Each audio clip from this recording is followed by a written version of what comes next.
السلام عليكم. الدين هو السياق اللي بيمشي فيه حياة الإنسان، وهو الأسلوب اللي عايش بيه البني آدم. يعني هو بيوجه فكر الناس وبيرتب على أساسه كل حاجة بيمارسوها في حياتهم، سواء كان نشاط يومي عادي زي الأكل والشرب، أو حاجة عقائدية وشعرية زي الصلاة. فأنا عشان كده جاية النهاردة أتكلم معاكم شوية عن الحياة الدينية في مصر القديمة ومعتقداتهم الأساسية، وجات منين وإيه الآلهة اللي هما بيعبدوها. أنا دعاء رشدي، مهتمة بعلم النفس والاجتماع والفلسفة والسياسة والديانات الوضعية والسماوية واللغات الحية والميتة والتاريخ وعصور ما قبل التاريخ. وهتكلم إن شاء الله النهاردة عن الأساطير المصرية القديمة ونظريات الخلق وجات منين. الخلق عند المصريين القدماء ليه نظريات بتتوجد حسب المكان اللي موجود فيه. يعني في نظرية اسمها نظرية هليوبوليس في مكان اللي هو في عين شمس، ونظرية الأشمونين، وفي نظرية في منف. والنظرية اللي هنناقشها النهاردة والأشهر هي نظرية هليوبوليس، وهي بتتكلم عن إن الإله أتوم خلق نفسه بنفسه ووجد لوحده وسط الفوضى، ووقف فوق التل الأزلي اللي هو عبارة عن تل بارز من العالم اللي كله عبارة عن مية بس. وبعدها بدأ أتوم يخلق كل الآلهة التانية. فقام أتوم تف، وساعتها جاب المعبود شو اللي هو المعبود الهوى، وتقيأ وجاب تفنوت اللي هي معبودة الرطوبة، رمز الرطوبة. وشو وتفنوت دول سابوا والدهم أتوم وراحوا يأسسوا العالم. وبعد فترة من الزمن رجعوا لوالدهم اللي اشتاق ليهم لدرجة ان هو عيط أول ما شافهم، ومن دموعه دي اتخلقت الناس.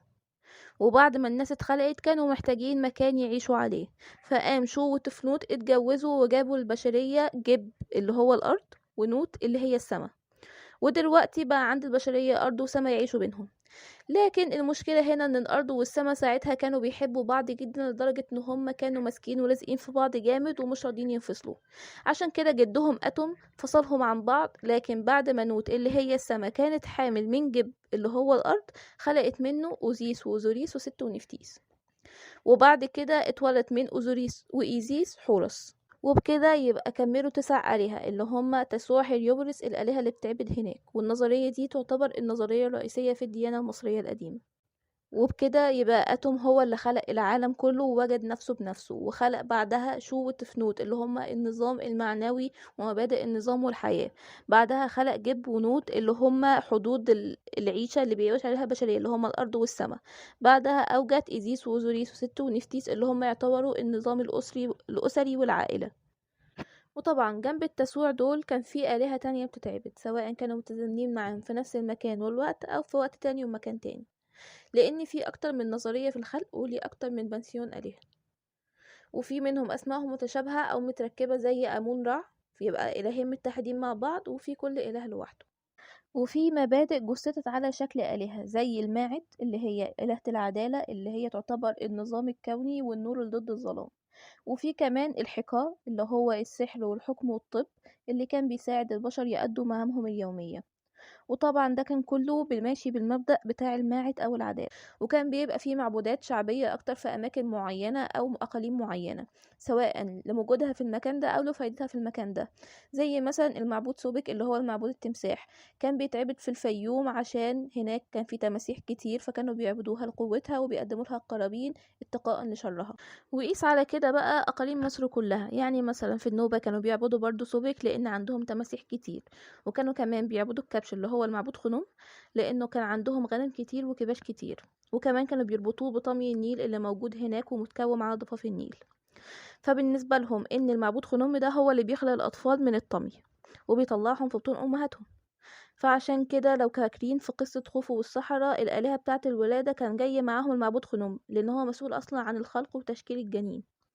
ورجوعا لموضوعنا الأساسي، هنلاقي مع التسوع بتاع هليوبوليس وكل إقليم ثالوث بيتعبد سواء مرتبط بالتسوع أو لأ. وكمان التسوع والثالوث عبادتهم ما بتنفيش بعض، لأن هما الاتنين متماشيين مع بعض طالما عبادة الفرعون والسلطة بتاعته مش متهددة. نيجي بقى للأساطير الفرعونية والأسطورة اللي كونت كل الحياة السياسية في مصر القديمة، وهي الصراع بين ست وحورس. وزي ما احنا عارفين من اسمها إنها أسطورة، يعني ما حصلتش في الواقع، لكن المؤمنين بيها ما بيكذبوهاش لأن هي بالنسبة لهم من الغيبيات اللي لازم تسلم بيها عشان تمارس الدين ده. يعني بالنسبة للناس التانية اللي مش مؤمنين بيها إن هي حدث تاريخي ما حصلش. المهم الصراع بين ست وحورس بدأ من الأول إن المعبود أوزوريس اللي هو جوز إيزيس كان عليه الحكم بتاع مصر وليه الشرعية. والمعبود ست أخوه كان طمع في الحكم، عشان كده قتله وقطعه وانفرد بحكم مصر. وساعتها حورس ربته هتحور في السما لأن هي خايفة عليه من عمه ست لا يعمل فيه حاجة. المهم ان معبود حورس في النهاية كبر وحارب ست عشان ياخد الحكم منه ويرجع حقه وحق ابوه في الحكم، لانه وريث ابوه اللي ما حكمش اصلا. ومن هنا اي ملك كان بيجي على مصر كان بيبقى الاله حورس بتاع الارض، اللي هو ابن الاله اوزير واللي ليه الشرعية بتاعة الحكم. ومن هنا جت فكرة ان الفرعون هو ابن الاله لانه يعتبر اصلا من نسل التسوع. طبعا الأسطورة مكملة أكتر من كده بكتير وليها نظريات كتير، لكن أنا يعتبر لخصتها للحجم اللي يخدم موضوعنا النهاردة. نيجي بقى للأصل اللي أخد منه المصريين القدماء المعتقدات دي أصلا.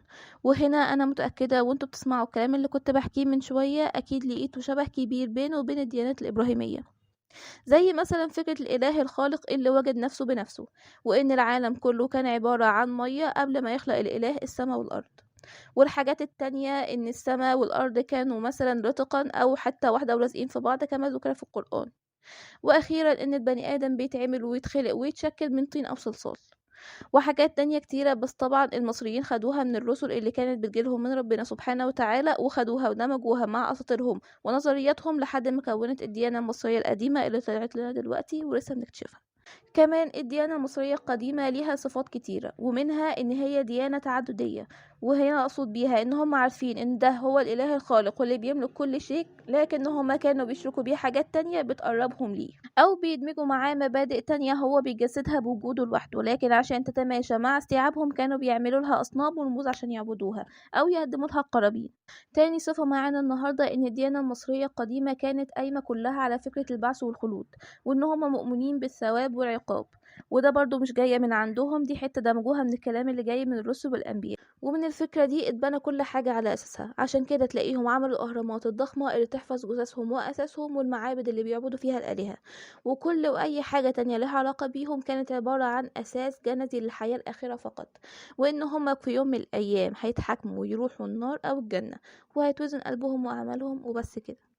كنت معاكم دعاء رشدي، اتمنى لو في حاجه علقت معاكم تكتبوها في التعليقات، سواء اي تساؤل او اعجاب او اي حاجه، وتعملوا لايك وتشاركوا الفيديو عشان المحتوى ده يوصل لناس اكتر. شكرا جدا ليكم والسلام عليكم ورحمه الله وبركاته.